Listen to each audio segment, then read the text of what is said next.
Hello everyone. So I'm going to start a new chapter today, that is why do we fall ill.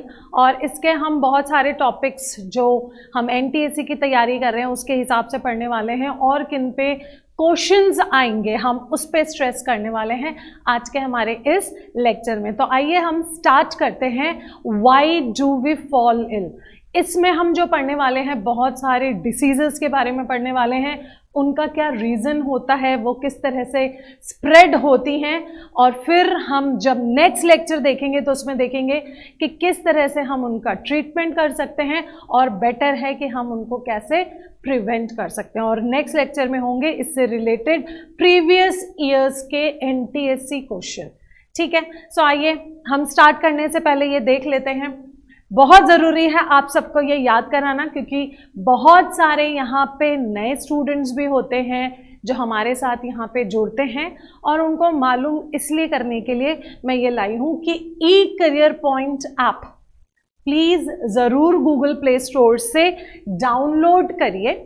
ठीक है, इसमें आपको मिल जाएंगे सारे फ्री स्टफ में हमारे पढ़ाए हुए PDFs, नोट्स, वीडियोज़, आपको जो चाहिए वो सब वहाँ अवेलेबल है। कोर्सेज में आप जाएंगे तो वहाँ NTSC के कोर्स है और वहाँ पे टेस्ट सीरीज़ भी अवेलेबल है। अगर आप प्रैक्टिस करना चाहते हैं NTSC की बहुत अच्छे से तो वहाँ पे आपको टेस्ट सीरीज़ भी मिल जाएगी जो बस सिर्फ 299 में आपको आराम से मिल जाएगी। तो आप देख सकते हैं बहुत ही मिनिमल प्राइस है उसकी। अब ये ज़रूर हमारा बनता है, ये ज़रूर है, प्लीज़ आप लाइक तो करिए ही करिए, शेयर भी ज़रूर करिए अपने फ्रेंड्स के साथ। ज़्यादा से ज़्यादा ये स्प्रेड होगा, ज़्यादा से ज़्यादा लोगों को मालूम होगा तो उनकी NTSC की प्रिपरेशन काफ़ी अच्छी हो जाएगी।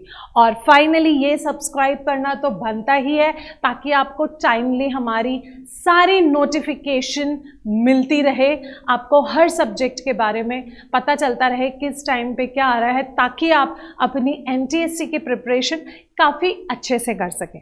ठीक है, अब हम स्टार्ट करते हैं हमारा आज का ये चैप्टर।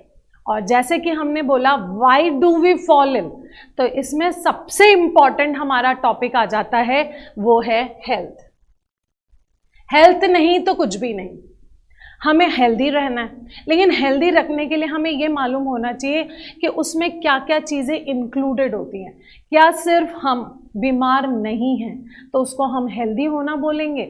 नहीं, हेल्थ में क्या क्या चीज़ें आती, we have to know what all things are included in health. Is it only just an absence of disease or just absence of infirmity? No, it includes three main things, that is physical, social and mental well-being। तो health में तीन बहुत important elements आ जाते हैं। एक है physically fit होना है, of course you should be free from disease, लेकिन हो सकता है कई बार आपके माइंड में टेंशन चल रहा हो, आप डिप्रेशन में हो, लेकिन आप बॉडीली कोई डिसीज़ नहीं है, but you are not mentally fit, so यहाँ पे भी वेलबींग नहीं है आपकी। So mental is also included in that. इसके साथ साथ आपने अपनी फिजिकल और मेंटल फिटनेस तो देख ली, लेकिन आप जहाँ पर रहते हैं नेबरहुड, क्या वो क्लीन है? क्या वहाँ पे प्रॉपर सीवेज सिस्टम है? क्या वहाँ पे प्रॉपर गार्बेज का डिस्पोजल है? तो ये भी मायने रखता है। हो सकता है आप घर पे हो, लेकिन आप जब बाहर निकलेंगे, आप कन्फाइंड तो रह ही नहीं सकते अपने घर में, और जब आप बाहर निकलेंगे अपने घर से तो you will come across such things. So here it is also necessary to have social well being. तो हम जब भी ये हेल्थ के डेफिनेशन कहते हैं, हम ये डेफिनेशन मेनली WHO की दी हुई है उसको यूटिलाइज करते हैं। It is a state of physical, mental and social wellbeing and not just absence of disease और इंफॉर्मिटी। ठीक है, सो ये हमारे हेल्थ की पूरी डेफिनेशन हो गई। इस हेल्थ में तीनों चीज़ें आ रही हैं, फिजिकल भी, सोशल भी और मेंटल भी, ये ध्यान में रखना है। अब हम देखेंगे यहाँ पर कि कौन कौन क्या सिग्निफिकेंस है हेल्थ का, हम क्यों हेल्थ की बात कर रहे हैं, क्योंकि हम ये कहते हैं अगर हम हेल्दी हैं तो डेफिनेटली हमारा एटीट्यूड भी हेल्दी होगा, हम कोई भी काम करेंगे वो चीयरफुल होके करेंगे।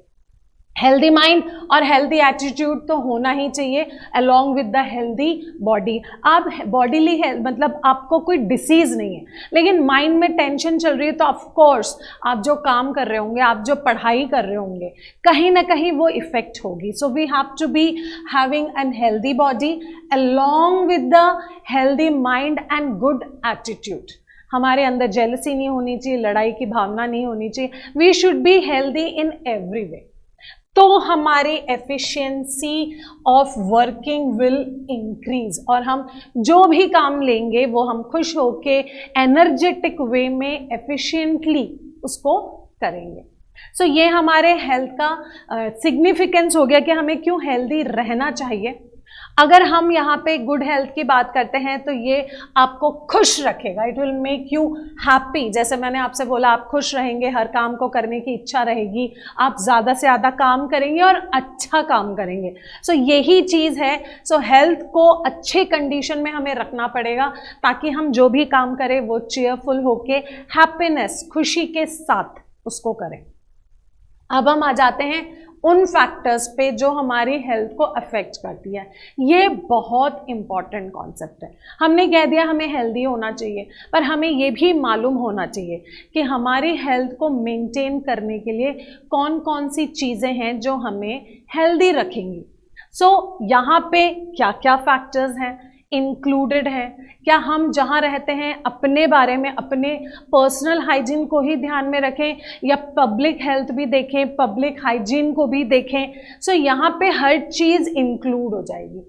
हम इंडिविजुअल की भी हेल्थ की बात करेंगे, लेकिन हम सोसाइटी की भी हेल्थ की बात करेंगे, क्योंकि हमारे लिए दोनों ही इम्पॉर्टेंट है। सोशल वेलबींग भी ज़रूरी है और फिजिकल और मेंटल वेलबींग भी ज़रूरी है। So here we have to include both individual, personal plus public, दोनों को इंक्लूड करेंगे तभी हम यहाँ पे हेल्दी हो सकेंगे। तो क्या क्या फैक्टर्स हैं जिनको ध्यान में रखना चाहिए फॉर बीइंग हेल्दी। अब यहाँ पे सबसे पहले हो गया पब्लिक हेल्थ सर्विसेज। अब यहाँ पे कौन कौन सी सर्विसेज है? सबसे पहले कि हेल्थ केयर सेंटर्स होने चाहिए, ठीक है, जो जहाँ पे आप जाके आराम से टाइम टू टाइम चेकअप करा लें अगर कोई दिक्कत है। उसके अलावा जैसे आप बाहर निकलते हैं, आपका सराउंडिंग कैसा है, प्रॉपर डिस्पोजल ऑफ गार्बेज होना चाहिए। आपको पता है अगर प्रॉपर डिस्पोजल ऑफ गार्बेज नहीं हो, usually it is done by municipal corporation. बड़ी बड़ी सिटीज़ में भी म्यूनिसिपल कॉरपोरेशन अपने व्हीकल्स को भेजते हैं, अपने हेल्थ वर्कर्स को भेजते हैं, सोशल वर्कर्स को भेजते हैं जो क्लीनलीनेस का ध्यान रखते हैं। अगर ऐसा कुछ नहीं है, प्रॉपर डिस्पोजल आपके सिटी में, आपकी जगह पे नहीं है, तो गार्बेज ऐसे ही फेंक दिया जाएगा। And you know the collection of garbage leads to many kind of spreading of diseases, क्योंकि वो एक मॉस्किटो का इनहेबिटेंट हो जाएगा, रैट्स का हो जाएगा, हाउस फ्लाइज का हो जाएगा, और आगे जाके हम देखेंगे कि किस तरह से ये कैरियर्स, ये वेक्टर्स पैथोजन को कैरी करेंगे और डिसीज को स्प्रेड करेंगे। तो यहाँ पे प्रॉपर रिमूवल या disposal of garbage is necessary. उसके बाद यहाँ पे अगर हम देखें ड्रेनेज सिस्टम, आपने देखा होगा घर के बाहर जो ड्रेनेज सिस्टम होता है वो ओपन है, कई बार ब्लॉक्ड है, वाटर रोड्स पे आ जाते हैं, स्टैग्नेंट हो जाते हैं, वहाँ पे मॉस्किटो की ब्रीडिंग शुरू हो जाती है। तो यहाँ बहुत ज़रूरी है कि प्रॉपर ड्रेनेज हो, ठीक है। उसके बाद अगर हम पब्लिक सर्विसेज की बात करते हैं तो यहाँ पे एक और चीज़ आएगी, जो हमें वाटर का डिस्ट्रीब्यूशन होता है वो भी पब्लिकली होता है, जहाँ से रिवर से वाटर लिया जाता है, उसको ट्रीट किया जाता है और फिर उसको डिस्ट्रीब्यूट किया जाता है घरों में। It should be properly clean. तो हमें जो ड्रिंकिंग वाटर मिल रहे हैं वो अच्छा मिले, प्रॉपर रहे, अनएडल्ट्रेटेड रहे, ये वाली चीज़ें भी आ जाती हैं। इसके अलावा अगर वेक्टर और पेस्ट कंट्रोल हो तो बहुत ही अच्छी बात है। आजकल हम देखते हैं मॉस्किटो से बहुत सारी डिसीजेस स्प्रेड हो रही हैं, मलेरिया, डेंगू, चिकनगुनिया, ये सारे बहुत ही सीरियस डिसीजेज हैं और ये स्प्रेड होते हैं वेक्टर से। ठीक है। ये हाउस फ्लाई भी एक वेक्टर है जो बहुत तरीके के डिसीजेस को स्प्रेड करते हैं। सो यहाँ पे इनको कंट्रोल करने के लिए भी यहाँ पे गवर्नमेंट को या पब्लिक सर्विसेज को काम करना पड़ेगा टू स्टॉप देम। आप देखेंगे फ्यूमिगेशन होती है, कई जगह फ्यूम्स को स्प्रेड किया जाता है ताकि इस तरह की स्प्रेडिंग ऑफ मॉस्किटोज ना हो, या फिर स्टैग्नेंट वाटर को हटाया जाता है। सो बहुत सारे एक्टिविटीज़ ली जाती हैं थ्रू अ पब्लिक सर्विसेज जिनको कंट्रोल किया जा सकता है। और जैसे मैंने आपको कहा था, हेल्थ सेंटर्स होने चाहिए जहां प्रॉपर वैक्सीनेशन प्रोग्राम्स चलने चाहिए। सबसे कॉमन जो इम्यूनाइजेशन प्रोग्राम है पोलियो, आपने देखा होगा, सुना होगा, पल्स पोलियो प्रोग्राम, जो कि अगेन यहाँ पे पब्लिक सर्विसेज के थ्रू स्टार्ट किया गया है और अब काफ़ी हद तक पोलियो पे कंट्रोल पा लिया गया है। सो ये सारी चीज़ें आ जाती हैं हमारी पब्लिक हेल्थ सेंटर में, और अगर ये सारी चीज़ें सही होंगी तो कहीं ना कहीं हमारी हेल्थ सही होगी। अब हम आ जाते हैं अपने पर्सनल हाइजीन पे और अपने खाने पे। तो ये सारी चीज़ें तो हैं ही, पब्लिकली हेल्प होनी ही चाहिए, लेकिन उसके अलावा इकोनॉमिक कंडीशन ये बहुत ज़रूरी है। अब हम कहते हैं हम पैसों की क्यों बात कर रहे हैं, हम हेल्थ की बात कर रहे हैं, तो यहाँ पैसे कैसे आ गए? पैसे ऐसे आए कि जो हम फूड खाएंगे वो मनी पे डिपेंड करता है। अगर मेरी अर्निंग सफिशिएंट नहीं है, मुझे प्रॉपर अमाउंट ऑफ मनी नहीं मिल रहा जो मुझे स्पेंड करना है अपने खाने में, तो फिर क्या होगा? इन दिस केस मेरे पास बैलेंस डाइट नहीं जाएगा मेरी बॉडी के अंदर, and somewhere I will be suffering from one और द अदर डेफिशिएंसी डिसीज।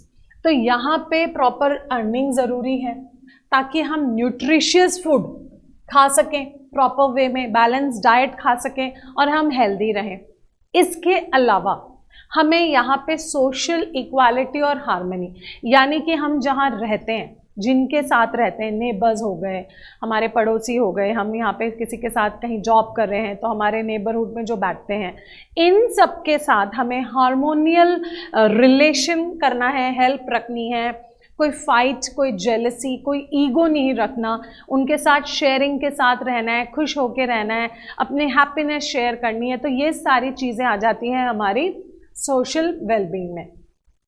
तो यहाँ पे आप उनकी खुशी में खुश रहें, उनकी ज़रूरतों में करें, तो आप यहाँ पे किसी तरह की यहाँ पे लड़ाई नहीं हो, तो आप यहाँ पे मेंटली भी हेल्दी रहेंगे। सो ये तो हो गया हमारा। अब हम पर्सनल हाइजीन की भी बात करेंगे। तो ये तो हमारी सोशली हो गई, वेलबींग हो गया, इकोनॉमिकली प्रॉपर अर्निंग हो गई, लेकिन और भी क्या हैं जो हमारे हेल्थ को अफेक्ट कर सकते हैं। उनमें से बैलेंस डाइट तो हमने ऑलरेडी देख ही लिया। अब हम आते हैं पर्सनल हाइजीन में।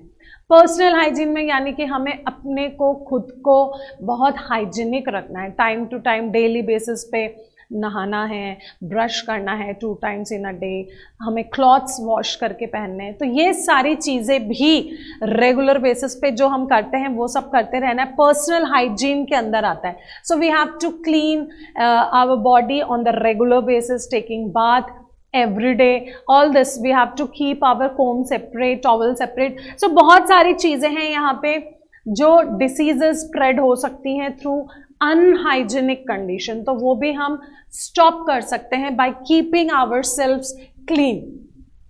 उसके यहाँ पे, उसके अलावा अब हमने हेल्थ की बात की, अब हम आएंगे डिसीजेस पे। ऑब्वियसली हम जब हेल्थ की बात करेंगे तो उसके ऑपोजिट में हम हमेशा डिसीज सोचते हैं। हम हमेशा ये सोचते हैं अगर हेल्दी नहीं है तो हम डिसीज हैं। तो क्या दोनों सेम है या दोनों में कुछ डिफरेंस है? Healthy is opposite to diseases, is that so? और disease is little different from being unhealthy. क्या हम डिसीज को अनहेल्दी के साथ जोड़ सकते हैं?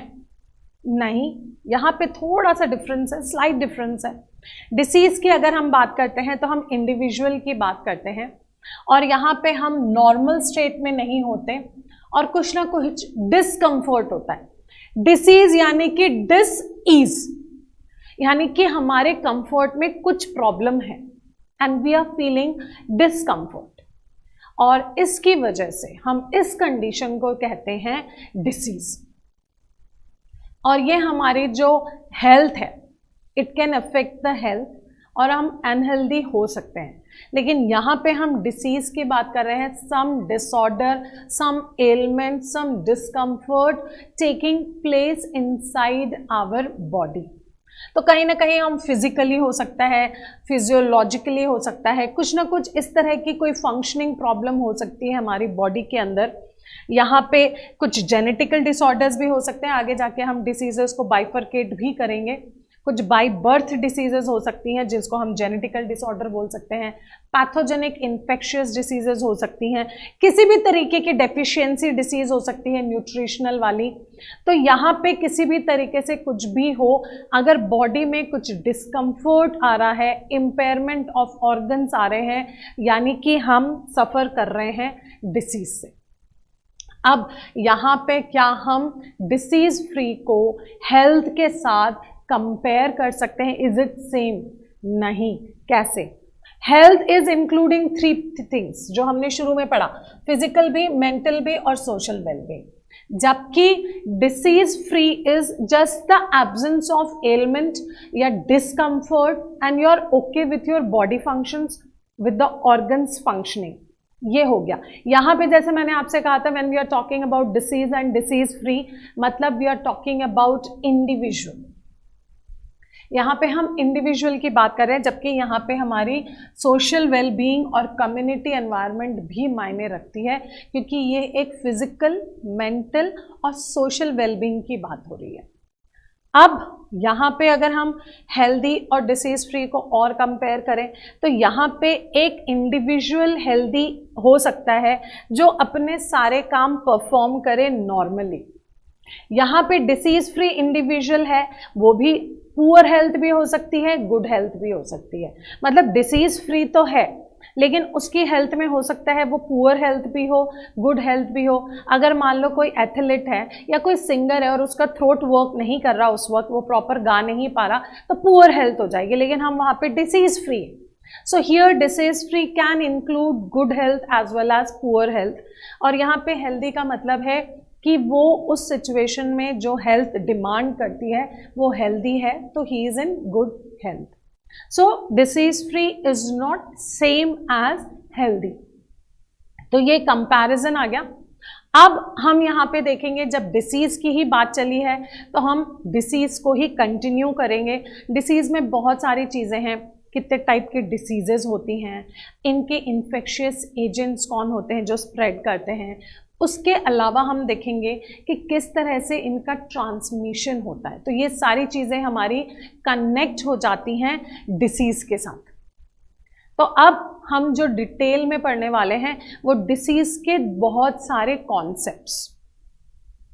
तो यहाँ पे अगर हम डिसीज़ की बात करें, हम डिसीज़ को कैसे पहचानते हैं? हम उनको पहचानते हैं थ्रू सिम्टम्स एंड साइंस। क्या ये दोनों सेम है? हम डिसीज़ की बात कर रहे हैं तो कहीं ना कहीं हमारी बॉडी के अंदर डिस्कम्फर्ट भी आ रहा है, अनईजीनेस भी आ रही है, कोई ना कोई ऑर्गन फंक्शन भी प्रॉपर नहीं कर रहा है। अब यहाँ पे कुछ ना कुछ बॉडी सिम्टम्स भी दिखाएगी, साइंस भी दिखाएगी। अब ये होता है, अक्सर हम कंफ्यूज हो जाते हैं और हम दोनों को मिक्स कर देते हैं। हम साइन और सिम्टम को एक ही समझते हैं, तो क्या वो एक ही हैं? नहीं। अब हम वो भी डिफरेंस देखेंगे दोनों के बीच में, सिम्टम्स क्या होते हैं और साइंस क्या होते हैं और दोनों के बीच डिफरेंस क्या है। सिम्टम की अगर हम बात करें, सिम्टम एक जनरल यहाँ पे इफेक्ट्स दिखेंगे बॉडी के अंदर, लेकिन वो सपोज फीवर हो गया, आपका हाई टेम्परेचर है ना, fever condition is seen in many diseases, चाहे आप टाइफॉइड हो, मलेरिया हो, बहुत सारे डिसीजेस में ये कॉमन इफेक्ट है। तो ये एक सिम्टम हो सकता है, ये शो कर रहा है कि आपके अंदर कहीं ना कहीं प्रेजेंस है डिसीज की। तो ये एक एविडेंस जरूर है। हेडेक हो रहा है, हो सकता है सिंपल हेडेक हो, मेनिंजाइटिस हो, कुछ भी हो सकता है। Headache is a generalized one. तो सिम्टम दिखा रहा है कि body is not normal, it's something abnormal is going on. So symptom shows it can be a disease, but it will not specify a particular disease. अब for example यहाँ पे headache जैसे मैंने आपको बोला या कॉमन कोल्ड बोला, coughing है, ये बहुत सारे में, टीवी में भी हो सकता है, कॉमन कोल्ड में भी हो सकता है, एक सिंपल कोल्ड हो सकती है तो वो हो सकता है, लूज मोशंस बहुत सारे में दिखाया जाता है कि हो सकता है। सो ये सारे जो सिम्टम्स हैं ये शो करते हैं कहीं ना कहीं बॉडी डिस्कम्फर्ट में है, लेकिन ये किसी एक पर्टिकुलर डिसीज को पॉइंट आउट नहीं करती। इसके लिए क्या करना पड़ेगा, हमें साइन को देखना पड़ेगा। तो यहाँ पे सिम्टम है, disease might be there but it will not indicate what disease. अब यहाँ पे जो डिसीज है, जैसे मैंने कहा स्ट्रेस है, हेडेक हो सकता है मेनिंजाइटिस हो, कुछ भी हो सकता है, बहुत सारे डिसीजेस में हेडेक भी हो सकता है। So here in this case what should be done when you go to a doctor, वो साइन को देखते हैं। Now sign becomes for a particular disease, ये जो साइन है ये डॉक्टर चेक करते हैं। Now signs are similar to symptoms but sign are pointing out to a particular disease. तो ये एक इंफॉर्मेशन देते हैं फॉर अ पर्टिकुलर डिसीज और ये एक डिस्टिंक्ट होता है, यहाँ पे ये डिस्टिंक्ट होते हैं और ये पर्टिकुलरली एक ही डिसीज को दिखा देते हैं जिसको डॉक्टर देख के समझ लेते हैं अगर ये सारे साइंस हैं मतलब इसको ये पर्टिकुलर डिसीज हुई है, और फिर वो उसकी चेकिंग या टेस्टिंग कराते हैं। So they send it for the laboratory test just for the confirmation of the disease. तो सिम्टम से पता चल रहा है डिसीज है, कौन सी डिसीज है ये साइन से पता चल रहा है। और फिर उसको कंफर्म करने के लिए आपने देखा होगा अक्सर डॉक्टर्स कहते हैं ब्लड टेस्ट, यूरिन टेस्ट, ये सारे टेस्ट करवाए जाते हैं just to confirm the disease present in the patient. So इसके बाद डिटेक्ट होता है कि पर्सन को कौन सी डिसीज है। सो ये वाली चीज इस तरह से हो गई साइंस और सिम्टम्स के थ्रू। अब हम मेन चीज़ देखने वाले हैं कौन कौन से सोर्सेज हैं, क्या कॉजेज हैं और कितने टाइप की डिसीज़ हो सकती हैं on the basis of duration, on the basis of transmission. ये सारी चीज़ें अब हम इसके अंदर पढ़ेंगे। इस चैप्टर से जो मैक्सिमम क्वेश्चंस आते हैं वो यहीं से आते हैं, कॉजेज पे, इन्फेक्शियस एजेंट्स पे, कौन सी इन्फेक्शियस डिसीज़ है, कौन सी एक्यूट है, कौन सी क्रॉनिक है, कौन सी वायरल डिसीज़ है, कौन सी बैक्टीरियल डिसीज़ है। ये सारी चीज़ें पढ़नी बहुत ज़रूरी है, बहुत इम्पॉर्टेंट है और इन पे ही मेनली एनटीएससी के क्वेश्चंस फ्रेम होते हैं। तो प्लीज़ जब भी आप रिवाइज करें इसका एक चार्ट बना लें। मैं नेक्स्ट लेक्चर में ज़रूर आपको वो चार्ट दे दूँगी जिसमें काफ़ी डिसीज़ेस वहाँ पे कवर्ड हैं टेबुलेटेड फॉर्म में, वायरल डिसीज़, बैक्टीरियल डिसीज़। अभी हम देखेंगे कौन कौन से इन्फेक्शियस एजेंट हो जाते हैं जो जो डिसीज़ को कॉज करते हैं। तो वो हम आज के इसमें देख लेंगे और फिर जब नेक्स्ट लेक्चर देखेंगे तो वहाँ एक टूवर्ड्स द एंड एक रिवीजन रिकैप के तौर पे एक टेबल्स ली गई हैं जहाँ पे आप रिवाइज कर सकते हैं और वहाँ पे बहुत सारी डिसीजेस डाली गई हैं। और क्योंकि एनटीएससी में जो मेनली इस चैप्टर से क्वेश्चंस आते हैं वो आते हैं इन्हीं डिसीजेस पे बेस्ड, इसलिए। और नेक्स्ट लेक्चर में तो हम वैसे ही रिवाइज करने वाले हैं एनटीएससी के प्रीवियस ईयर्स के क्वेश्चंस, ठीक है। सो अब ये हमारा हो गया सोर्सेज या कॉजेज ऑफ डिसीजेस। यहाँ पे कौन कौन से कॉज हैं, तो एक मैं बहुत इंटरेस्टिंग से एग्जाम्पल देती हूँ। कॉजेज बहुत सारे हो सकते हैं, ज़रूरी नहीं है कि एक ही हो फॉर द कॉज। अब ये कॉज को भी आप किस लेवल पे रखेंगे, कुछ कॉज हैं जो इमीडिएट हैं और कुछ कॉन्ट्रीब्यूटरी हैं। सो इसका हम एग्जाम्पल से समझ सकते हैं बहुत इजीली। एक बिल्डिंग है, वहाँ पे अराउंड 10 फैमिलीज रहती हैं। अब उस 10 फैमिली में छोटे छोटे बेबीज भी हैं और वहाँ पे सडनली 10 बेबीज में से सपोज 4 बीमार पड़ गए, लूज मोशंस हो गए। अब यहाँ पे लूज मोशंस हुए तो पता चला वाटर इज कंटामिनेटेड और वो वाटर के through pathogen went inside the body and they are suffering from a disease. अब यहाँ पे जो इमीडिएट कॉज है जो नहीं होता तो बीमार नहीं पड़ते बेबी। तो यहाँ इमीडिएट कॉज हो गया पैथोजन, क्योंकि अगर पैथोजन नहीं है वाटर में तो डिसीज होने का कोई मतलब ही नहीं है। लेकिन ये तो इमीडिएट कॉज हो गया, the one which is causing the disease pathogen. लेकिन what will come under the contributory here? सबसे पहला, वो कंटामिनेटेड वाटर तो सबने पिया, 10 के 10 बेबीज ने, लेकिन बीमार पड़े सिर्फ 4। यानी कि कहीं ना कहीं बाकी इम्यूनिटी वाइज स्ट्रांग है, प्रॉपर फूड मिल रहा है, उनकी इम्यूनिटी पावर स्ट्रांग है। हो सकता है उनकी इम्यूनिटी पावर स्ट्रांग हो जेनेटिकल वे में भी, तो हो सकता है जेनेटिकली भी स्ट्रांग हो, they can survive in that pathogen condition, या बैलेंस डाइट खा रहे हैं, अच्छी इम्यूनिटी पावर है, स्ट्रांग इम्यूनिटी पावर है। और यहाँ पे ये वाली चीज़ हो जाती है कॉन्ट्रीब्यूटरी में, कि यहाँ पे वो स्ट्रांग थे इसलिए उनको बीमारी नहीं हुई।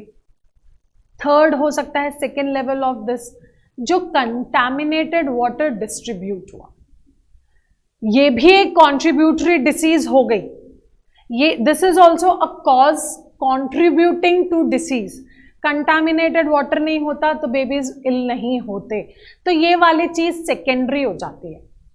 चाहे इम्यून पावर वीक हो तो वो एक कॉन्ट्रीब्यूटरी कॉज हो गया, आप जेनेटिकली स्ट्रांग नहीं हैं वो एक कॉन्ट्रीब्यूटरी हो गया, या आपको जो वहाँ पे जो सैनिटेशन पार्ट है या distribution of public water services हैं वो सही नहीं है, वो एक कॉन्ट्रीब्यूटरी कॉज हुआ। लेकिन बीमार तो बेबी तब होगा जब उसमें पैथोजन नहीं होंगे, सो पैथोजन है तभी वो बीमार पड़े, तो ये इमीडिएट कॉज हो गया। तो ऐसा नहीं है कि एक डिसीज में सिंगल कॉज होंगे, यहाँ पे बहुत सारे कॉज हो सकते हैं। अब हम इन कॉजेस को डिवाइड करेंगे इंट्रिंसिक और एक्सट्रिंसिक फैक्टर्स में। ऐसे कौन से फैक्टर्स हैं, हम बहुत तरीकों से डिसीजेस को ग्रुप करने वाले हैं। सो हर एक कंडीशन को थोड़ा सा समझ के करेंगे, क्योंकि इस पे भी क्वेश्चंस आते हैं, एक्सटर्नल फैक्टर्स, इंटरनल फैक्टर्स, इन पे भी क्वेश्चंस आते हैं। तो यहाँ पे हम देखने वाले हैं इंट्रिंसिक फैक्टर्स कौन से हैं और उनकी वजह से कौन कौन सी डिसीजेस हो सकती हैं, और एक्सट्रिंसिक फैक्टर्स कौन से हैं जो एक्सटर्नली हमारे बॉडी को अफेक्ट कर सकती है। तो हम स्टार्ट कर रहे हैं इंट्रिंसिक में। तो यहाँ पे disease causing factors which exist with in the human body. तो यहाँ पे हम देखेंगे कि ऐसे कौन से फैक्टर्स हैं जो with in the body affect कर रहे हैं हमारी बॉडी को और हमें different type of diseases cause कर रहे हैं। सो यहाँ पे हम डिफरेंट एग्जाम्पल्स ले सकते हैं। सबसे पहला हम लेंगे मैल फंक्शनिंग, यानी कि हमारी बॉडी के अंदर जो ऑर्गन्स हैं वो प्रॉपर फंक्शन ना करें। तो अगर वो प्रॉपर फंक्शन नहीं करेंगे तो हमें डिसीज हो सकती है। यहाँ पे हो सकता है किडनी का फेल्योर, कैटरैक्ट हो जाए।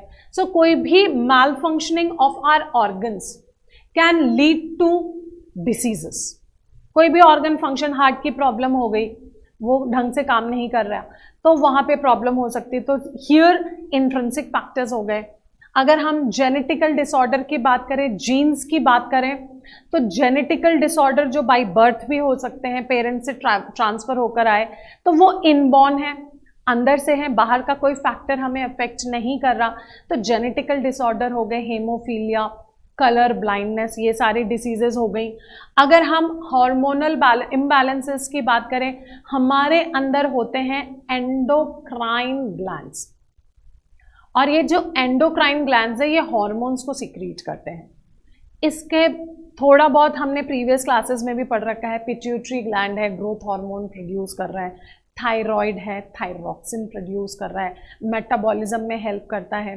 सो अगर ये हार्मोन्स का इम्बैलेंस होता है तो कहीं ना कहीं यहाँ पे बॉडी में फर्क पड़ जाता है। अब मैंने जैसे थायरॉक्सिन का एग्जांपल लिया, कम थायरॉक्सिन प्रोड्यूस होगा, हाइपोथायरॉयडिज्म हो जाएगा, आप फूलने लग जाएंगे।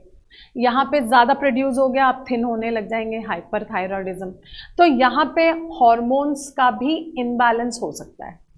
यहाँ पे इम्यून सिस्टम जो हमें प्रोटेक्ट करके चलती है डिसीजेज में, उसमें मैल फंक्शनिंग हो सकती है, वो स्ट्रॉन्ग नहीं है। आपको पता है हमारी immune system is being based on WBC, वो एंटीबॉडीज बना के हमें पैथोजन के अगेंस्ट प्रोटेक्ट करती है। लेकिन बहुत सारी ऐसी चीज़ें हैं जिनकी वजह से हमारा इम्यून सिस्टम वीक हो सकता है, हमने बैलेंस डाइट नहीं खाया या कुछ भी है, बट इंटरनली अगर हमारे इम्यून सिस्टम कहीं ना कहीं वीक हो रही है किसी ना किसी इंटरनल रीजन से, तो वो हमारे इंट्रिंसिक फैक्टर्स में आ गए। So if immune system is not working properly, ये भी बॉडी के अंदर की ही बात है। मैल फंक्शनिंग ऑफ ऑर्गन्स, ये भी बॉडी के इंटरनल की बात है। हार्मोन नहीं प्रोड्यूस हो रहे हैं, उसके इम्बैलेंस से प्रॉब्लम हो रही है, या फिर जेनेटिकल डिसऑर्डर से। अगर हम यहाँ पे अगर बात करें इंट्रिंसिक सोर्सेज की वजह से जो डिसीज़ है, जैसे मैंने आपको बताया हार्ट काम नहीं कर रहा, हार्ट फेल्योर, किडनी, बोन्स की प्रॉब्लम है, बोन्स की सॉफ्टनिंग हो गई, ऑस्टियोपोरोसिस, मैंने आइज की आपको बात की थी, कैटरैक्ट भी हो सकता है, मायोपिया भी हो सकता है, ये सारी चीज़ें आ गई। अगर मैं जेनेटिकल डिसऑर्डर की बात करूं तो सिकल सेल एनीमिया उसका एग्जांपल हो सकता है, हेमोफीलिया हो सकता है, कलर ब्लाइंडनेस हो सकता है, ये सारी जेनेटिकल डिसऑर्डर्स हो सकते हैं। ठीक है, अब हम आ जाते हैं एक्सटर्नल फैक्टर्स पे या कि एक्सट्रिंसिक फैक्टर्स पे। बाहर के ऐसे कौन से फैक्टर्स हैं जो हमारी हेल्थ को अफेक्ट करते हैं। यहाँ पे अगर हम बात करें एक्सटर्नल की, तो सबसे पहले आ जाता है अनबैलेंस्ड डाइट। डाइट बाहर से हमारी बॉडी के अंदर जा रहा है, अगर ये बैलेंस्ड नहीं होगा, विटामिन्स की कमी है, मिनरल्स की कमी है, तो हम आगे जाके देखेंगे कि हमें बहुत सारी डेफिशिएंसी डिसीज़ हो सकती है। विटामिन ए की कमी से हमें नाइट ब्लाइंडनेस हो सकता है, हमें विटामिन बी की वजह से बेरी हो सकता है, B1, इस तरह से, या विटामिन सी हो गई तो स्कर्वी हो गया, आयोडीन है तो गोइटर हो गया, आयरन है तो अनीमिया हो गया। तो बहुत सारी हमें डेफिशिएंसी डिसीज हो सकती हैं because of not eating the balanced diet. अब हम आ जाते हैं दूसरे में, ये जो डिसीज कॉजिंग पैथोजन है ये भी बाहर से ही अंदर एंटर कर रहे हैं, चाहे वो कंटामिनेटेड वाटर से एंटर हो, चाहे कंटामिनेटेड फूड से एंटर हो, या किसी मॉस्किटो या हाउस फ्लाई के थ्रू एंटर हो, ये भी उसी में आ रहे हैं। एनवायरमेंटल पोल्यूटेंट्स, यहाँ पे बहुत स्मोक प्रोड्यूस हो रहा है ऑटोमोबाइल से, इंडस्ट्रीज से, हार्मफुल गैसेस हैं वो अंदर जा सकती हैं, वो हमें बहुत तरीके की प्रॉब्लम्स या डिसीजेस कॉज कर सकती हैं। और चौथा है हमारी हैबिट्स। यहाँ पे बैड हैबिट्स की बात कर रही हूँ मैं, गुड हैबिट्स की नहीं। टोबैको हो गया, अल्कोहल हो गया, इवन ड्रग्स, ये आप एक्सटर्नली लेते हैं और अंदर जाके ये कोई ना कोई हमारे ऑर्गन को अफेक्ट करता है। अगर मैं टोबैको की ही बात लूँ तो रेस्पिरेटरी सिस्टम को अफेक्ट करता है, अल्कोहल बहुत सारे including liver and many more systems it affects. Drugs की बात करें तो mainly it affects to the central nervous system, और यहाँ पे ये सारी चीज़ें अफेक्ट हो जाती हैं। तो ये जो फैक्टर्स हैं, सिंपल लॉजिक है, इंटरनली ऑर्गन्स के थ्रू कुछ अराइज हो तो इंट्रिंसिक फैक्टर्स, अगर बाहर के थ्रू कोई डिसीज अराइज हो तो एक्सट्रिंसिक फैक्टर्स। अब यहाँ पे क्वाशियोरकर हो गया, प्रोटीन की डेफिशिएंसी से होता है। मैरस्मस हो गया, जो प्रोटीन और एनर्जी यानी कि कार्बोहाइड्रेट और प्रोटीन दोनों आप खाने में ना ले रहे हो तो क्वाशियोरकर होता है। ये दोनों यूजुअली बेबीज में देखा गया है। अब नाइट ब्लाइंडनेस, विटामिन ए, जैसे मैंने बताया B1 से बेरी, तो ये सारी हो गई हमारी डेफिशिएंसी डिसीज अगर हमने इम्प्रॉपर डाइट खाया, अगर हमने बैलेंस डाइट नहीं खाया। अब ये वाली चीज तो फैक्टर्स हो गई कि किसकी वजह से क्या अराइज हो सकता है। इस फ्लो चार्ट में अब हम देखने वाले हैं कि क्या क्या टाइप की डिसीजेस हो सकती हैं, हम डिसीजेस को फर्दर किस तरह से डिस्ट्रीब्यूट कर सकते हैं, डिवाइड कर सकते हैं। एक है कॉन्जेनिटल डिसीज। कॉन्जेनिटल डिसीज है, जेनेटिकल डिसऑर्डर्स हैं। ये कॉन्जेनिटल डिसीज जो होते हैं ये बाय बर्थ होते हैं, बच्चों में बाय बर्थ होते हैं, वो इनहेरिट करते हैं पेरेंट्स से। और यहाँ पे आप अगर एग्जाम्पल देखें, haemophilia, colour blindness, sickle cell anaemia, ये 2-3 एग्जाम्पल ज़रूर याद रखिएगा क्योंकि इस पे भी NTSC में क्वेश्चंस आते हैं। ठीक है, सो जो हम नेक्स्ट लेक्चर में देखेंगे तो वहाँ आप ज़रूर देखेंगे, इस पर भी एक क्वेश्चन बेस्ड है और ये आता है। तो ये एग्जाम्पल्स थोड़े से लर्न करिएगा। एक्वायर्ड की बात करते हैं मतलब ये बाय बर्थ नहीं प्रेजेंट है, हम ये बाद में एक्वायर करते हैं। और ये फर्दर जो मेन बाइफर्केशन है वो है ये communicable infectious disease, non communicable non infectious disease. अब हम इनको इन दो में डिवाइड करते हैं। यहाँ पे कम्युनिकेबल यानी कि यहाँ पे बाइफर्केशन हो गया। कम्युनिकेबल डिसीज हो सकता है एक से दूसरे को स्प्रेड हो जाए, इन्फेक्शियस हो, लेकिन कंटेजियस है, टच करके हो गया, इजीली यहाँ से यहाँ फैल गया। मलेरिया है, मलेरिया यहाँ पे नॉन कंटेजियस में है, ऐसे नहीं स्प्रेड होगा जब तक कि एक मॉस्किटो यहाँ पे इन्फेक्टेड पर्सन को बाइट करके दूसरे में नहीं जाएगा। तो यहाँ पे भी कैटेगरीज हो गई। अगर हम नॉन इन्फेक्शियस की बात करें तो यहाँ पे भी बहुत सारी कैटेगरीज हैं। फॉर एग्जांपल यहाँ पे हमारा कोई ऑर्गन काम नहीं कर रहा, हार्ट काम नहीं कर रहा, किडनी नहीं काम कर रहा, तो वो आ गया। डेफिशिएंसी डिसीज़ है जो स्प्रेड नहीं हो सकती। मुझे है बेरी या नाइट ब्लाइंडनेस, वो किसी और को स्प्रेड नहीं हो सकता, तो ये डेफिशिएंसी डिसीज़ में आ गया। मैंने आयरन कम खाया, अनीमिया हो गया, तो वो मेरे तक ही है, तो डेफिशिएंसी डिसीज़ है। एलर्जीज हैं, अस्थमा हो गया, तो ये मेरे में होगा, किसी और में नहीं होगा।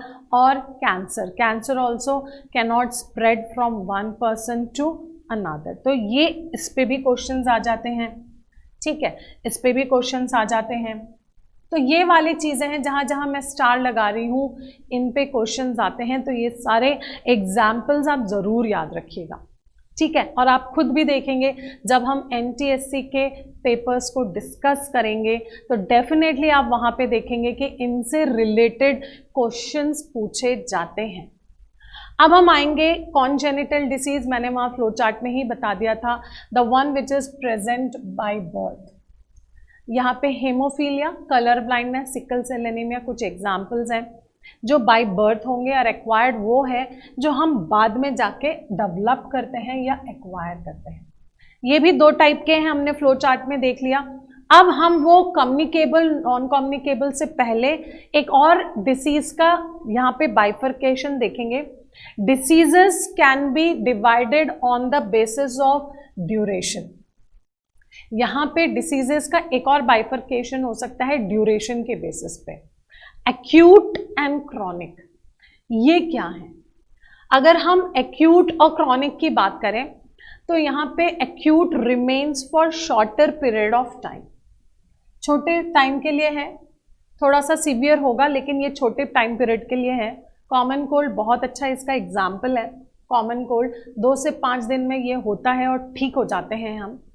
लेकिन क्रॉनिक वो डिसीज़ है जो धीरे धीरे होगा लेकिन it will remain for a longer period of time और इसके बहुत ज़्यादा मेजर इफेक्ट्स होंगे, ठीक है। सो ये लॉन्ग लास्टिंग है। डायबिटीज़ हो सकती है, यहाँ पे एलिफेंटियासिस हो सकता है, ये सारी डिसीजेज, आर्थराइटिस हो सकता है, ये सारी डिसीजेज हैं लॉन्ग टर्म की। यहाँ पे क्रॉनिक डिसीज ऐसा भी है, अगर ये लॉन्ग टाइम के बाद ठीक भी हो जाए तो कहीं ना कहीं पेशेंट में उसके इफ़ेक्ट्स रह जाते हैं। हो सकता है patient is not energetic, not feeling good to work even after being cured. So यहाँ पे आफ्टर इफेक्ट्स भी होते हैं, एफिशिएंसी भी कहीं ना कहीं अफेक्ट हो जाती है क्रॉनिक डिसीज़ में। तो ये दो डिसीजेस के बीच में डिफरेंस है और इस पे भी क्वेश्चंस आते हैं। डिसीज़ दे दिए जाएंगे, आपको पूछ लिया जाएगा कि आपको फाइंड आउट करना है कि एक्यूट है या क्रॉनिक है। आपको ड्यूरेशन सोचना है उस डिसीज़ का और फिर फाइंड आउट करना है कि क्या वो एक्यूट है या वो क्रॉनिक है। अब हम आते हैं हमारे एक्वायर्ड के जो मोस्ट इम्पॉर्टेंट बाइफर्केशन है और यहाँ पे ये है इन्फेक्शियस एंड नॉन इन्फेक्शियस। तो यहाँ पे कम्युनिकेबल है या नॉन कम्युनिकेबल है, इस पे हम देखेंगे। जनरली ये जो इन्फेक्शियस डिसीज़ हैं they are caused by pathogens और उससे ही वो स्प्रेड हो जाते हैं एक से दूसरे में। Non communicable is usually arising due to the malfunctioning of organs या फिर डेफिशिएंसी डिसीज़ हैं, ये सारी चीज़ें इसमें आ जाती हैं। तो तो अब हम एक एक करके देखते हैं इन्फेक्शियस डिसीज, यानी कि the one which spreads from infected person to other via various ways. अब कौन सी वो वेज हैं वो हम डिटेल में देखेंगे, कौन सी वेज से वो स्प्रेड हो सकता है, लेकिन यहाँ पे ये सारे जो स्प्रेडिंग ऑफ डिसीजेज आ रहे हैं ये आएंगे हमारे इन्फेक्शियस डिसीज में, चाहे वो कंटामिनेटेड एयर से स्प्रेड हो, वाटर से स्प्रेड हो, फूड से स्प्रेड हो, वेक्टर से स्प्रेड हो, सेक्सुअल कॉन्टैक्ट से स्प्रेड हो, फिजिकल कॉन्टैक्ट से स्प्रेड हो। ये सारे जो एजेंट्स हैं और ट्रांसमिशन का मोड है ये सब आएगा इन्फेक्शियस में, यानी कि कम्युनिकेबल में। अब यहाँ पे कौन कौन से ऑर्गेनिजम्स हैं, पैथोजेंस हैं जो इनको कॉज कर सकते हैं, ये हो गए बैक्टीरिया, वायरसेस, फंजाई, यहाँ पे प्रोटोजोवंस एंड वर्म्स। तो टोटल हमारे 5 कैटेगरी होगी, वायरसेस, बैक्टीरिया, फंगी, यहाँ पे 4th protozoans and 5th is worms. और हम ये 5 कैटेगरी भी देखेंगे और इनसे रिलेटेड इनके एग्जाम्पल्स भी पढ़ेंगे, ठीक है। अब नॉन इन्फेक्शियस वो हो गए जो बॉडी के अंदर ही कन्फाइंड रहते हैं and it does not spread to other.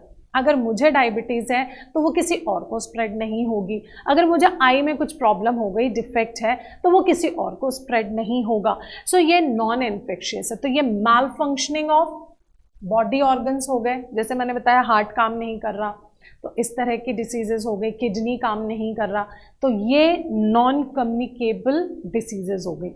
अब यहाँ पे डेफिशिएंसी डिसीज भी आ सकती है, अगर मुझे कोई डेफिशिएंसी डिसीज़ है तो वो पास ऑन नहीं हो सकता। यहाँ पे अगर मेरे कोई हार्मोन सिक्रीट नहीं हो रहे तो भी पास ऑन नहीं होगा। अगर मुझे है हाइपोथायरॉयडिज्म या हाइपरथायरॉयडिज्म या कोई डायबिटीज़ हो गई क्योंकि इंसुलिन नहीं बन रहा तो ये मुझ तक ही कन्फाइंड है, तो मेरे ऑर्गन्स काम नहीं करेंगे तो भी मुझ तक कन्फाइंड है। अगर मैंने प्रॉपर डाइट नहीं ली, डेफिशिएंसी डिसीज़ हो रही है, स्कर्वी हो गई, रिकेट्स हो गए तो वो भी स्प्रेड नहीं होगा। अगर मेरे हार्मोन्स किसी भी ऑर्गन से प्रोड्यूस प्रॉपरली एंडोक्राइन ग्लैंड से नहीं हो रहे तो भी वो मुझ तक ही कन्फाइंड रहेगा। तो ये वाली चीज़ें सारी यहाँ पे ही कन्फाइंड रहेंगी। इम्यून सिस्टम काम नहीं कर रहा ढंग से, एलर्जी है मुझे, डस्ट से है, मुझे किसी फ्रेग्रेंस से है allergy, I am not able to take it, breathing proper नहीं हो पाती एलर्जी में तो वो मुझ तक है। इम्यून सिस्टम मेरी वाली है वो मैल फंक्शनिंग। और उसके अलावा कैंसर, अगर हम कैंसर की बात करें, अगर कैंसर मुझे होगा तो वो किसी और को मेरे थ्रू स्प्रेड नहीं होगा। सो इस पे भी क्वेश्चंस आते हैं, डेफिशिएंसी डिसीज पे बहुत क्वेश्चंस आते हैं और इस कैंसर पे भी क्वेश्चंस आते हैं। So we have to see all this, ठीक है। सो ये हमारे एग्जांपल्स हो गए नॉन कम्युनिकेबल के। हम अब जो पढ़ने वाले हैं हम वो डिटेल में पढ़ेंगे इन्फेक्शियस डिसीज और उसके एजेंट्स और उसके मोड ऑफ ट्रांसमिशन। तो अब तक हम इन्फेक्शियस नॉन इन्फेक्शियस का डिफरेंस समझ चुके हैं। अब जो हम डिटेल में जाएंगे हम वो जाएंगे अब इन्फेक्शियस डिसीज के, यहाँ पे कौन से माइक्रो ऑर्गेनिजम्स हैं उन डिसीज को स्प्रेड करते हैं उनके बारे में पढ़ेंगे, कुछ एग्जाम्पल्स देखेंगे। जैसे मैंने कहा ये बहुत इम्पॉर्टेंट टॉपिक है और सबसे ज़्यादा क्वेश्चंस फ्रेम होते हैं इसी पे, जो कि आपको क्लियर हो जाएगा जब हम नेक्स्ट लेक्चर में देखेंगे कि वहाँ पे एनटीएससी के प्रीवियस क्वेश्चंस जब मैं डिस्कस करूँगी आप वहाँ देखेंगे मैक्सिमम इन पे ही क्वेश्चंस पूछे जाते हैं डिसीजेस से रिलेटेड, चाहे पैथोजन से रिलेटेड हो चाहे डेफिशिएंसी से रिलेटेड हो, ठीक है। सो यहाँ पे 5 पैथोजेंस की कैटेगरी थी, 5 इन्फेक्शियस एजेंट्स थे, viruses, bacteria, protozoans, fungi and worms. तो इनके जो मेन डिसीजेज हैं वो यहाँ पे डिस्कस्ड हैं, ठीक है। सो सबसे पहले वायरसेस, कॉमन कोल्ड, एड्स, ये याद रखिएगा, हेपेटाइटिस बी, मिजल्स, मम्प्स, ये सारी चीज़ें, इवन डेंगू, चिकनगुनिया जो नए डिसीजेज हैं, पोलियो, ये सारे, सार्स, ये सारे डिसीजेज कॉज होती हैं वायरसेस से। अक्सर जो कंफ्यूजन होता है वो वायरल और बैक्टीरियल डिसीजेज में है, तो इस पे थोड़ा सा ध्यान दीजिएगा। बैक्टीरियल डिसीजेज हो गए टाइफॉइड, कॉलेरा, ट्यूबरकुलोसिस, ये सारी, टेटनस, एंथ्रेक्स, ये सारे हमारे जो डिसीजेज हैं ये बैक्टीरियल डिसीज है। और अक्सर बैक्टीरियल और वायरल डिसीज को ही मिक्स करके एनटीएससी में क्वेश्चन फ्रेम किया जाता है। सो यहाँ पे थोड़ा सा ध्यान रखने की ज़रूरत है, ठीक है। अब हम आगे बढ़ते हैं बाकी 3 कैटेगरीज में। Fungi is mainly related with the skin diseases, itching है, ड्राइनेस है, सो जो भी स्किन से रिलेटेड, और ये बहुत ही इजीली कंटेजियस है, बहुत इजीली दूसरों में स्प्रेड हो जाता है। इसका जो मेन एग्जाम्पल है, एथलीट्स फुट, पाँव के बीच में हो जाते हैं स्वेट की वजह से, रिंग वर्म पैचेस हो जाती हैं स्किन के ऊपर, ईचिंग हो जाती है, स्कैल्प में हो सकती है, तो ये एक स्किन के रिलेटेड डिसीजेस कॉज करते हैं। अगर मैं प्रोटोजोवंस की बात करूं, मलेरिया कॉज्ड बाय प्लाज्मोडियम, या अगर हम काला अजहर की बात करें, ये भी एक प्रोटोजोवन से कॉज होता है। अमीबाइसिस, यहाँ पे अमीबिक डिसेंट्री यानी अमीबाइसिस या एंटी अमीबा से प्रोड्यूस होता है। स्लीपिंग सिकनेस, ये सारे प्रोटोजोवन से कॉज होते हैं डिसीजेस, ठीक है। अब वर्म्स की बात करें तो वर्म्स हैं, फॉर एग्जांपल हम एस्केरिस ले लेते हैं, राउंड वर्म है, इंटेस्टाइन में जाके पैरासाइटिक है, हमारे सारे जो फूड हम खा रहे हैं उसको ले लेते हैं। So here it can cause ascariasis. Tapeworm है वो जा सकते हैं, हो सकता है फाइलेरियल वर्म चला जाए तो एलिफेंटियासिस भी हो सकता है। तो ये सारे वर्म से कॉज्ड डिसीजेज हैं। कुछ डिसीजेज हैं जो आपको याद रखने हैं, ये बुक से रिलेटेड डिसीजेज हैं, इन पे भी क्वेश्चंस आ सकते हैं। तो यहाँ पे पहला है ट्रिपैनोसोमा, जो कि स्लीपिंग सिकनेस को कॉज करता है, प्रोटोजोवन है अभी हमने देखा, और यहाँ पे it causes the sleeping sickness. SARS हम देख रहे हैं, ये वायरस वाला है, ये ब्रीदिंग रिलेटेड डिसीजेज हैं। अगर हम यहाँ पे लैशमेनिया को देखें, लैशमेनिया कॉजेज काला अज़हर यानी कि ब्लैक फीवर। सो ये याद रखना पड़ेगा, इस पे क्वेश्चंस आते हैं। यहाँ पे हमारा हो गया राउंड वर्म, जो मैंने अभी बताया आपको, एस्केरियसिस कॉज करता है, और यहाँ पे स्टिफाइलोकोकी है, ये यहाँ पे एक्ने प्रोड्यूस करता है, स्किन पे जो एक्नेज होते हैं। सो ये 5 एग्जाम्पल हैं, इन पे क्वेश्चंस आ सकते हैं। लैशमेनिया, ट्रिपैनोसोमा जरूर याद रखिएगा, काला अज़हर और स्लीपिंग सिकनेस, ठीक है। अब हम यहाँ पे जाते हैं कि हम ये कैटेगरीज क्यों पढ़ रहे हैं, हमें क्या ज़रूरत है इन कैटेगरीज को समझने के लिए, क्योंकि जब हम नेक्स्ट लेक्चर देखेंगे तो वहाँ ट्रीटमेंट ज़रूर देखेंगे कि इन पैथोजन से बचने के लिए ट्रीटमेंट ज़रूरी है। तो यहाँ पे ट्रीटमेंट किस पे डिसाइड होगा कि किस टाइप के ऑर्गेनिज्म है, क्या एजेंट है, उस पे डिसाइड होगा कि क्या ट्रीटमेंट करना है। अब हमारे जैसे एजेंट्स हैं, वायरसेस हो गए, बैक्टीरिया हो गए, ये सारे हैं, तो क्या इनके अंदर जो बायोलॉजिकल कैरेक्टरिस्टिक्स हैं क्या वो सेम है? नहीं। तो इसी को बेस बनाकर ड्रग्स बनाई गई है, मेडिसिन्स बनाई गई है। यहाँ पे बैक्टीरिया अगर हम बात करें तो सारे बैक्टीरिया में ऑलमोस्ट सिमिलर बायोलॉजिकल प्रोसेस होता है, लेकिन यहाँ पे क्या वो सेम वायरस में होगा? नहीं, it will be different. For example, अगर मैं कोई मेडिसिन लूँ और ऐसे ही कोई प्रोसेस को रोक दूं बैक्टीरियल डिसीज के अंदर, तो वो बैक्टीरिया सरवाइव नहीं करेगा। अब वो मेडिसिन मैंने बैक्टीरिया के लिए खाई, फॉर एग्जाम्पल मैं एंटीबायोटिक्स को ले लेती हूँ, जिसको हम डिटेल में ट्रीटमेंट में पढ़ेंगे। यहाँ पे एक जस्ट एग्जाम्पल साइट कर रही हूँ। Antibiotics are the medicine used against bacterial infection. ये एंटीबायोटिक्स जब हम खाते हैं तो ये बैक्टीरिया के सेल वॉल के पाथवे में ब्लॉक कर देता है, सेल वॉल बनाने नहीं देता, और इसकी वजह से वो बैक्टीरिया सर्वाइव नहीं करते and we are cure from the disease. यहाँ पे अगर मैं ये एक बैक्टीरियल डिसीज के लिए यूज करूँ तो सारे बैक्टीरिया में सेल वॉल फॉर्मेशन होगा। तो अगर मैं एक मेंबर के लिए यूज कर रही हूँ तो वो मैं उसको बाकी मेंबर्स के लिए भी यूज कर सकती हूँ। Very good, very easy. लेकिन हो सकता है वही मेडिसिन मैं दूसरे ग्रुप के लिए यूज ना कर पाऊँ, क्योंकि वायरस की बॉडी तो बिल्कुल डिफरेंट है।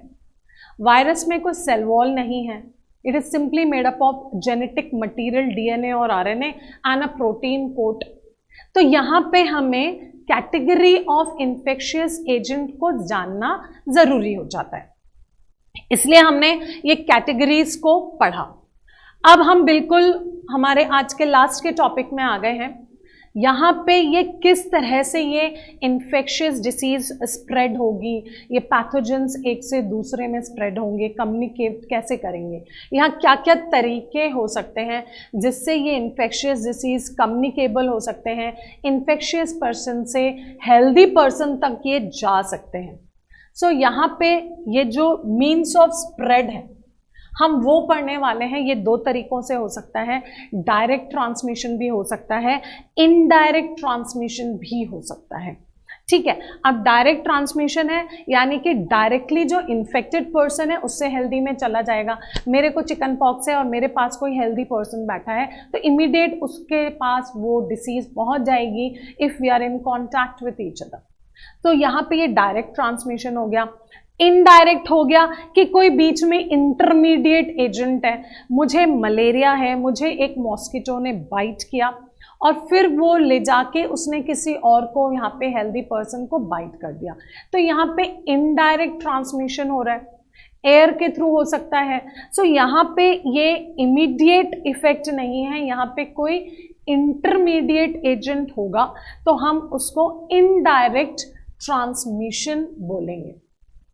ठीक है, मीनिंग समझ में आ गया। अब हम बहुत सारे वेज पढ़ने वाले हैं जिसके थ्रू ये इन्फेक्शियस डिसीज ट्रांसमिट हो सकती है, कम्युनिकेट हो सकती है दूसरे पर्सन्स में। तो हम simply different modes of transmission of infectious disease पढ़ने वाले हैं। बहुत सारी कैटेगरीज हैं, इसमें कुछ डायरेक्ट भी होंगी, कुछ इनडायरेक्ट भी हैं, तो हम सबको ऑल टुगेदर विथ एग्जाम्पल्स समझने वाले हैं।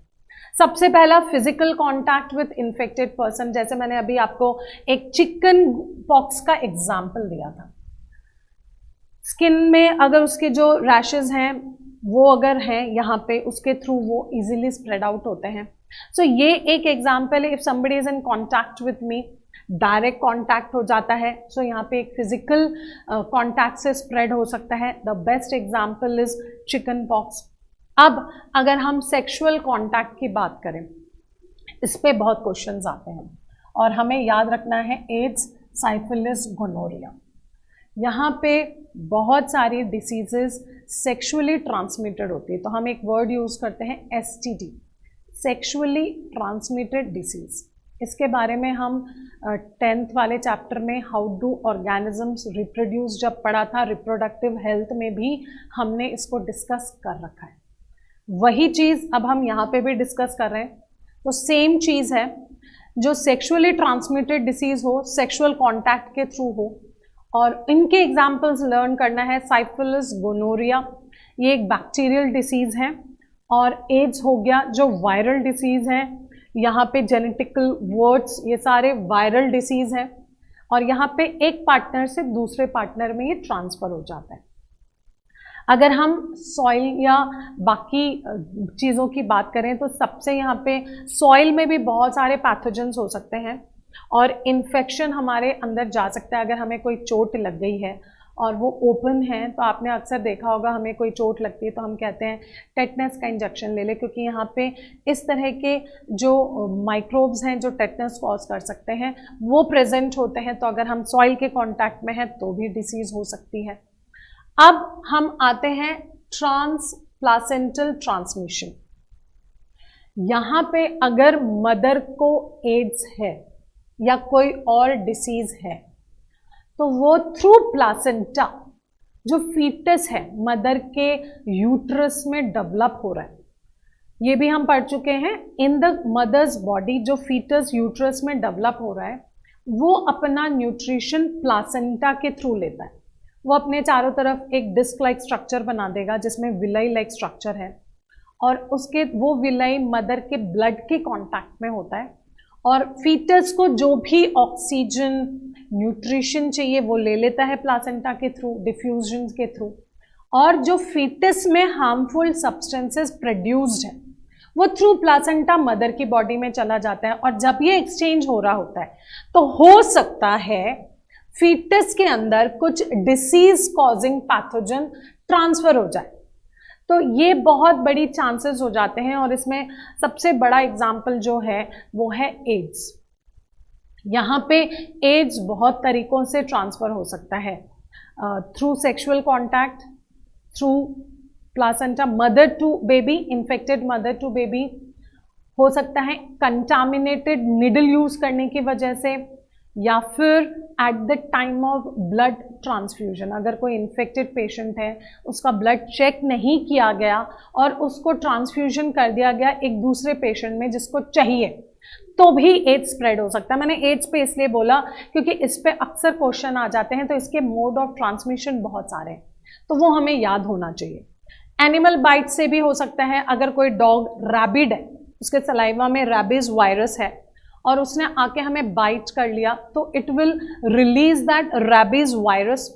ऐसे बहुत सारे मंकी भी हैं, बहुत सारे एनिमल्स हैं, इस तरह के कैरियर्स हैं, वेक्टर्स हैं, ये कैरियर्स हैं जो पैथोजन को कैरी करके चलते हैं, और अगर ये हमें बाइट कर लें तो भी हमें बहुत तरीके के डिसीजेस हो सकते हैं। अब हम आते हैं थ्रू एयर। बहुत सारी डिसीजेस हैं जो एयर से ट्रांसमिट होती हैं।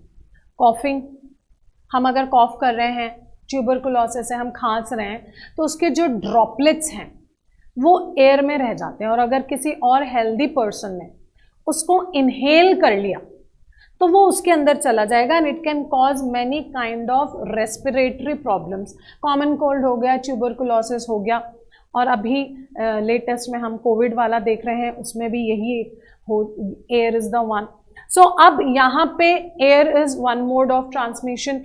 इसी तरीके से अगर हम कंटामिनेटेड फूड एंड वाटर की बात करें, अगर हमने प्रॉपर फूड वॉश नहीं किया या फूड हमने ओपन रख दिया, हाउस फ्लाई आके बैठ गई, यहाँ पे जो फूड बनाया गया वो हाइजीनिक कंडीशन में नहीं बनाया गया, या हमारे यहाँ जो वाटर आ रहा है वो कंटामिनेटेड है, या हम कहीं बाहर चले गए, हमने बाहर खाना खा लिया। हम बहुत सारी बार जाके गोलगप्पे खा लेते हैं बाहर ठेलों पे, या फिर हम कोई रेस्टोरेंट में जाते हैं, वहाँ पे अगर हाइजीनिक कंडीशन मेंटेन नहीं की, हमें कंटामिनेटेड वाटर सर्व कर दिया गया, तो उस केस में भी हमें बहुत सारी डिसीजेस हो सकती हैं because of contamination food and water. Typhoid हो सकता है यहाँ पे, सो अमीबाइसिस हो सकता है because of food, contaminated food and water. तो यहाँ पे भी डिसीज स्प्रेड हो सकती है due to contaminated food and water. अब हम आ जाते हैं थ्रू वेक्टर्स। ये भी बहुत इंपॉर्टेंट है। वेक्टर्स क्या होते हैं? वेक्टर्स आर द एनिमल्स जो कि पैथोजन के कैरियर्स होते हैं। They carry pathogens. अब यहाँ पे हम एक दो एग्जाम्पल्स भी देखेंगे मॉस्किटो के, हाउस फ्लाई के। They are the vectors, they are the carrier of pathogen. तो यहाँ पे बहुत डिफरेंस आ जाता है, कई बार हम कंफ्यूज हो जाते हैं, पैथोजन क्या है, वेक्टर क्या है। पैथोजन है जो डिसीज कॉज करेंगे, और वेक्टर वो है जो इन पैथोजन को कैरी करेंगे। So they are the mediators, और वो इन पैथोजेंस को कैरी करके स्प्रेड करते हैं डिसीजेस को। तो through vectors also many diseases are spreading from one person to another. यहाँ पे ये वेक्टर कैरी करते हैं डिसीज कॉजिंग पैथोजेंस को, और मोस्टली इस ग्रुप में आते हैं insects. The most common vectors are coming under this is insect.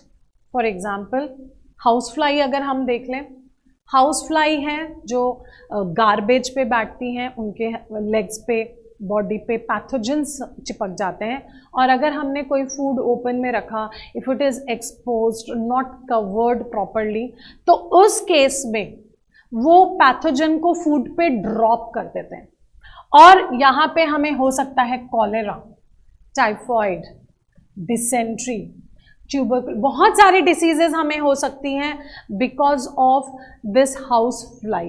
तो ये क्या करते हैं, ये इस तरह की फीसेस पे, स्पूटम पे, सब पे बैठ सकती हैं। गार्बेज पे आपने स्पिट कर दिया, उस पे बैठ गई, आप इन्फेक्टेड हैं, उसके लेग्स पे वो पैथोजन लग गया और वो फूड पे बैठ गई।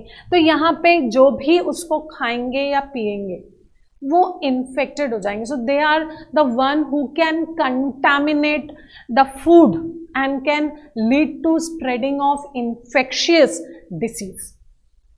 एक तो ये हो गया, ठीक है. उसके अलावा एक मोस्ट इंपॉर्टेंट है मॉस्किटोज. मॉस्किटो, ज़्यादातर मॉस्किटो की जो स्पीशीज हैं स्पेशली फीमेल, वो यहाँ पे ब्लड ड्रॉ करती हैं for maturing of their eggs. लेकिन इस प्रोसेस में वो क्या करती हैं, जब भी वो ब्लड ड्रॉ करेंगी तो वो क्या करेंगी, यहाँ पे पैथोजेंस उस ब्लड के थ्रू ले लेंगी और जब वो दूसरे हेल्दी पर्सन को बाइट करते हैं तो वो उनको ड्रॉप कर देते हैं. और इसका सबसे ज़्यादा कॉमन डिसीज़ जो है वो है मलेरिया. यहाँ पे malaria, female anopheles mosquito which spreads the malaria. और यहाँ पे ये malaria is spreading due to the bite of mosquito. तो वो पहले हेल्दी पर्सन को बाइट करेंगी तो ये जो प्लाज्मोडियम है वो उसके अंदर चला जाएगा. फिर जब वो हेल्दी पर्सन को बाइट करेंगी तो वो वहाँ पे ड्रॉप कर देंगे and the person will be suffering from malaria. तो यहाँ पे हम मॉस्किटो को भी वेक्टर ले रहे हैं. उसके अलावा दो और लेटेस्ट यहाँ पे इनिशियल डेज में अब यहाँ पे जो डिसीजेज आई हैं, डेंगू हो गया या चिकनगुनिया हो गया, ये भी मॉस्किटो के थ्रू ही स्प्रेड होती हैं. सो यहाँ पे बहुत सारे डिसीजेज हैं जो थ्रू मॉस्किटो स्प्रेड हो सकते हैं. अब हम आते हैं एक फॉर्माइट बॉर्न डिसीज, यानी कि हम यहाँ पे कंटामिनेटेड यूटेंसिल्स की बात कर रहे हैं. कोई भी चीज़ अगर हम इस तरह के हैंडल करते हैं जो ऑलरेडी कंटामिनेटेड है बाय इन्फेक्शन, तो उन डिसीजेस को हम कहते हैं फॉर्माइट बॉर्न डिसीजेस.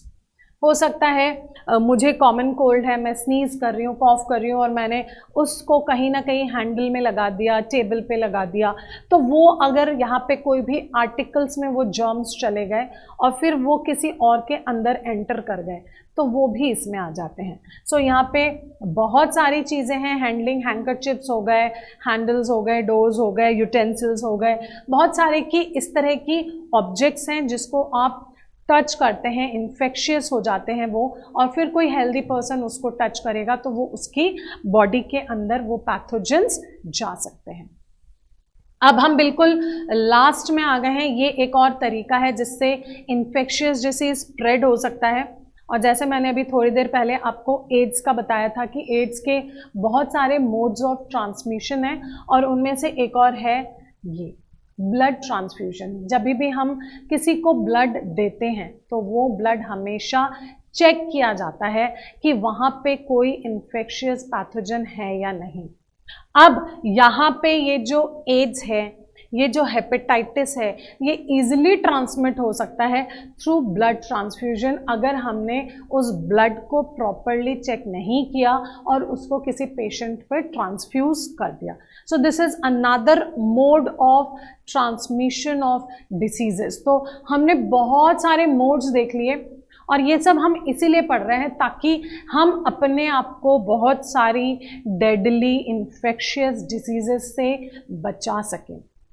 अब हम बिल्कुल आ गए हैं अपने एंड के आज के चैप्टर में, और आज के चैप्टर में हमने हेल्थ की डेफिनेशन देखी, उसकी सिग्निफिकेंस देखी, फैक्टर्स कौन कौन से हेल्थ को अफेक्ट कर सकते हैं वो देखा. फिर हमने डिसीज़ पढ़ा, हमने डिसीज़ में डिफरेंस देखा डिसीज़ फ्री और हेल्दी में. डिसीज़ कितने तरीके के हो सकते हैं, यहाँ पे डिसीज़ के सोर्सेज क्या हैं, डिसीज़ एक्यूट क्रॉनिक का डिफरेंस देखा, इन्फेक्शियस नॉन इन्फेक्शियस का देखा, इन्फेक्टिंग एजेंट्स पढ़े हमने और उसका मोड ऑफ ट्रांसमिशन पढ़ा.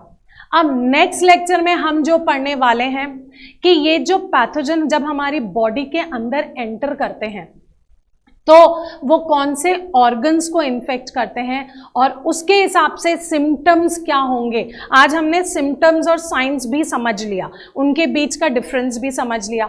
अब हम इसको अप्लाई करेंगे हमारे नेक्स्ट लेक्चर में, जहाँ पे हम टिश्यू और ऑर्गन इन्फेस्टेशन पढ़ेंगे.